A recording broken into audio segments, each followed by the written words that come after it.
I just finished a short podcast tour around the United States, and I love doing these because I get to meet so many people, and then I get to hear about the real issues that people are facing right now. And what became very apparent to me is that there are 3 habits right now that are keeping so many Americans broke. So I wanted to make this video to address those, that way hopefully you can learn and hopefully stop doing those things that are keeping so many people stuck financially. Habit number 1 is you operate on emotion. Most Americans are broke with little to no savings and little to no investments. Let's call that the facts. But then if we take a look at the emotion, those facts don't stop many Americans from buying the Gucci, from buying the vacations that they can't afford. Now, at first glance, you might say this doesn't make any sense. If you don't have any money, you shouldn't be spending money. But many of us are taught and bred to live and spend and operate emotionally. Now, at first glance, this is not going to make any sense because the facts show you you're broke. But the emotions say, I deserve something nice. And the reason why so many people are operating emotionally right now, particularly, is because money has been hard. I mean, inflation has hit many Americans hard. The economy, while the numbers say everything is great, some people just haven't seen that great boom in the economy. People talk about how wealth has skyrocketed in America. Well, that wealth has only skyrocketed if you own those investments. And so if we look at the average person who's just working a job, who doesn't own investments, well, chances are you're worse off now than you were a few years ago. And if that's the case and you're working hard, sometimes you just want a little dopamine hit to feel good, to feel a little bit better, because you feel like you worked so hard, so you deserve these nice things. And this has been fueling a lot of people spending money they don't have on things that are not making them any money. And sometimes you're spending money you don't have on these things, because sometimes you just want that big TV. Sometimes you just want that vacation. Sometimes you just want to have that nice shirt or purse or car. Now the problem here is it's very difficult to speak facts or logic to somebody who's operating emotionally. If you're living paycheck to paycheck, you have little savings, you have no investments, and then I tell you that you need to stop spending so much money, you have to cut back on your expenses, you have to work to get a raise, maybe you get a second job, that way you have some more money, what are you gonna say? You don't get it, Jaspreet. It's easy for you to say you have money. Not everybody can do what you did. Not everybody can start a YouTube channel. Not everybody can start a business. It's a different economy now. And you know what? You're 100% right. I don't know your situation. I have been extremely fortunate and lucky to see success with my business and my investments. And you're completely right that it's a different economy now than 3 years ago, than 10 years ago. But that doesn't mean it's impossible. And here's what else I know, is that if you dismiss any opportunity, any different form of thinking than what you have, it is going to be impossible for you to break out of the situation that you have.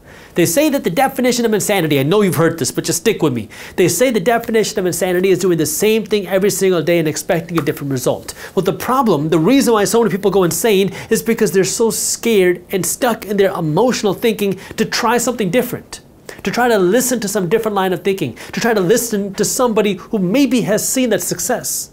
And you can start to see why that's difficult, because it's hard. It's going to feel uncomfortable, because that means maybe you're wrong.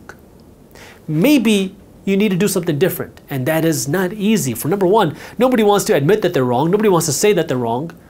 And making a change is hard. I mean, even moving a house is hard, because now you got to figure out how you're going to get to work from a new location. You got to figure out how you're going to find the bathroom in the middle of the night. It's hard. Every sort of change is hard. But changing your life is extremely difficult, which is why so many times we get caught up in the emotion of just assuming everybody else is wrong, and I'm just stuck here because the universe wants me to be stuck here. But nobody wants you to be broke. You being broke is not good for you. It's not good for your family. It's not good for your community. It's not good for your spiritual health. It's not good for anything in the world. It's not even good for the government. Nobody wants you to be broke. I mean, I guess, yeah, companies want you to be broke because you spend all of your money. The government profits when you're broke because you pay the highest taxes and you're going to be stuck in student loans. And yeah, I get that. But it's not good for you to be broke. And so if you're in that position right now and you feel like you're struggling with money, let me just give you the reality, that way you can understand and do whatever you want with it. The reality is, when you are broke, you are making everybody else rich. Because when you're broke, that means you've spent all of your money. And when you're in debt, that means you've spent money that you don't have. And now when you spend that money, somebody else is earning that money.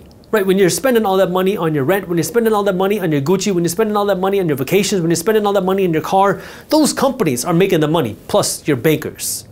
And they're making it because you worked hard to earn that money and you've spent all that money. And so if you don't want to live like this for the rest of your life, you have to make a change. Because if you don't make a change, nothing's going to change. In fact, the only thing that will change is it's going to get harder. The reason why it's going to get harder is because, number one, inflation is not going away. Things aren't just going to magically change, and you're going to be going deeper and deeper down this financial hole. So now you got to pick your hard. It is hard to be broke, and it is very hard to make a change. Now you got to figure out which hard do you want to do. Do you want to stay in that hard of just being struggling financially and just barely getting by, or do you want to make the hard of, I'm going to now make some sacrifices. I'm going to find a way to cut back. Maybe I'm going to live in a smaller house. Maybe I'm going to downsize my car. Maybe I'm going to stop going on these vacations. Maybe I'm going to downgrade on my Gucci. Maybe I'm going to sell some of my luxury stuff. And that's difficult. But you got to get out of the operating emotionally. Stop getting angry at anybody or anything that has a differing opinion than you. And now, learn. Learn. Work to learn. And try something else. Because the worst thing that can happen is you fail. But you can always go back to where you are and just learn. Start absorbing different pieces of information and start seeing how you can break out of your own mold. How you can break out of where you are right now, because some people, or a lot of people, are scared to tell you this. They just want you to feel okay. They don't want to hurt your feelings. But the reality is, if you want to get out of the situation that you're in, you're going to have to make a change. That change is difficult. But if you're willing to make a change, then you'll be able to potentially see that success as well. Number 2 is you master your formal education, but you know nothing about financial education. Now, I have come across many doctors who have come from a similar background as me. You come from some sort of immigrant family. And your parents came to a country like America. They said you needed to become successful. You got to become an attorney. You got to become a doctor. You got to become an accountant. Something along those lines. Right? We've seen that before. My parents were the same way. And so now you think that because you got better grades that you're going to be able to make more money. That's exactly what I thought. When in reality, they're not the same. They're not correlated. I mean, yeah, your grades can help you get a better job, which can help you get a better salary. But if you really want to build wealth, you got to do something very different. I mean, if we take a look at the richest person in the world in 2023, Forbes published this picture of a guy named Bernard Arnault. Bernard Arnault is the CEO and founder of a company called LVMH. He didn't get there by working up the corporate ladder. His company owns Louis Vuitton. His company owns Dior. The reason why he is one of the richest people in the world, if not the richest person in the world, it just depends on the day, is because millions of people pay him to look rich.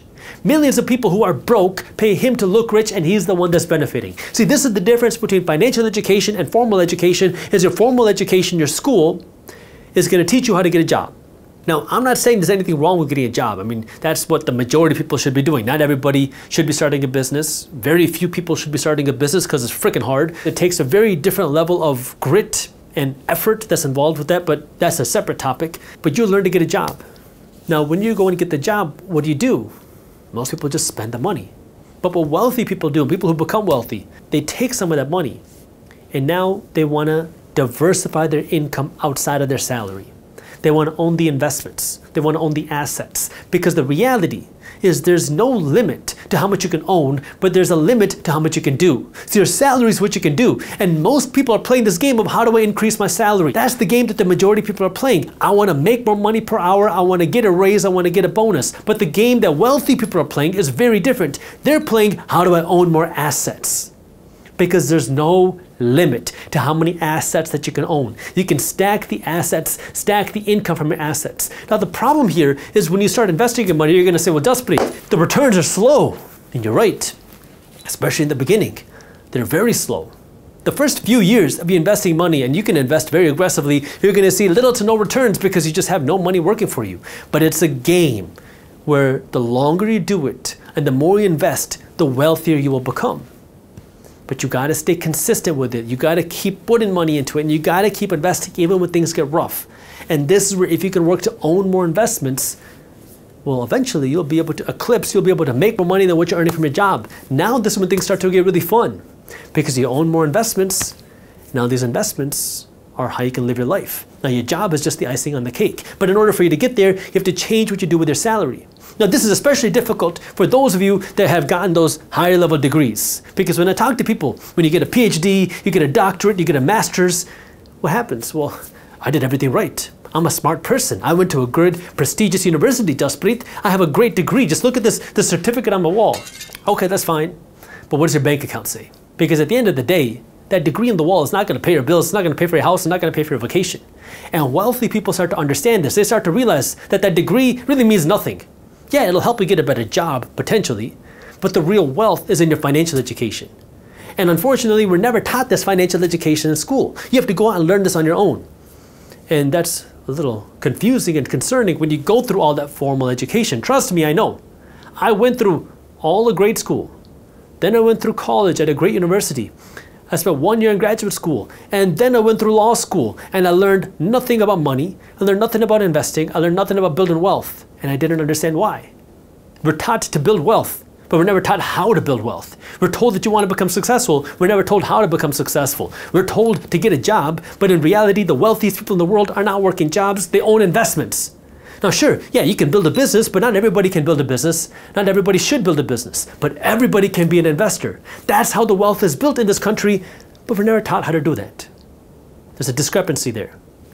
And this is where you can have the great degree, you can have the great salary, but if you want to build the real wealth, you have to know what to do with the salary, and that's what your financial education is. Having the formal education is great. I'm not against it, but you got to have the financial education to back it up as well, and that's now where the real financial wealth is built. Now, before we move on to number 3, I want to remind you that if you are an investor, my team at Briefs Media publishes a free newsletter 6 times a week called Market Briefs, where every day my team is breaking down what's happening in things like the economy, the housing market, the crypto market, the stock market, and the global economy into a fun and witty and easy to read newsletter. We have hundreds of thousands of investors that read it every single morning, and it's completely free. So if you have not joined Market Briefs yet, well, I got the link to how you can join down in the description below. And the third habit that keeps so many Americans broke is you're scared.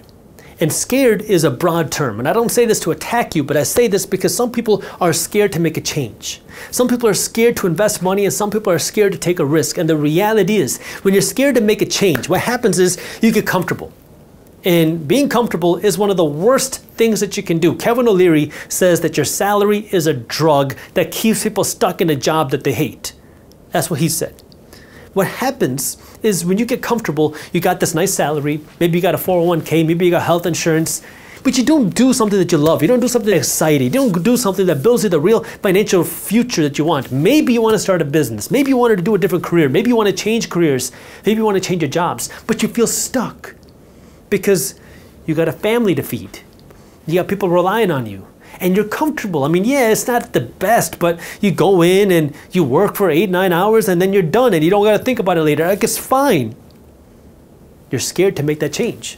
But until you make that change, you can't actually do something that you love, that gets you excited, that gets you more energized, that can make you a whole lot more money. See, it's tough. It's the same thing with your investments. Why are so many people scared to invest their money? Because when you have $100 in your bank, you know that when you open up your mobile banking tomorrow, the $100 is going to be $100. But if you take the $100 and you put it in the stock market, tomorrow it could be 40. I mean, the stock market could crash tomorrow. Nobody knows. But the problem is, unless you start investing your money, you're never going to be able to turn that $100 into $200. And when you're scared, it's very difficult to go against what people consider normal. Because when you want to start making this change and you realize, I need to make a change in my life, maybe you have to downsize your house, you have to downsize your car, and you have to start sacrificing some vacations. But then you get scared of what people are going to think. What are people going to say if they see me go from a Jaguar to a Toyota Camry? What are people going to say if they see me go from this penthouse apartment down to the 2nd floor apartment? What are people going to say if they see me going to Cancun every single year on my Instagram and now I'm just hanging out in my basement? People are going to think you're weird. Trust me, I know. I drove around in a beat down Toyota Solara for years. If you've been following my channel, you know I love talking about my car. That car was driven into the ground. I had employees driving better cars than I did, and it wasn't until 2024 that I bought myself a new Toyota RAV4. It is difficult because people are gonna talk. That's what people do. People love to talk. And if you don't have that ability to say, screw you, it's very difficult to be able to make that change for yourself. But you gotta stop operating for other people. If you really wanna see that success, you gotta start operating for you. And that means you gotta say, screw what other people think. Screw what other people say. I'm going to do what I need to do for me. And maybe that means you're going to get yourself a new job. Maybe that means you're going to start working on weekends and evenings to try to change your career. That way you can limit the risk. It's okay to limit the risk. I'm not saying go and quit your job tomorrow and do something random. No, do it smartly, okay? If you're not happy with your job, start working for something different. Work for something bigger. Because until you make that change, you're never going to see that change. If you want to start building the wealth of your money, you got to start investing. And here's the reality. You're going to lose money, okay? Let's get over that scaredness. Let's get over that risk. You're going to lose money. It's a part of the process. But until you lose, you're not going to see the success. I mean, I have lost a lot of money in a lot of things. I made a lot of mistakes. I've screwed up more times than you can count. I've screwed up so many times, but that's how I learned. It's the same thing with not being so scared about what other people think, because the reality is if you get so worried about what other people think, it is going to be impossible for you to succeed. And just know that I'm behind you to try to do something different, because I get it. I've been there. But if you're able to break out of these bad habits, if you're able to break out of these bad mindsets of acting emotionally, of not understanding the financial education, and of being scared, it is going to set you up now to be able to actually build real wealth, because now you can start doing something different. Now I want to hear from you. Which one of these three things do you feel like you're struggling with the most? Is it acting emotionally?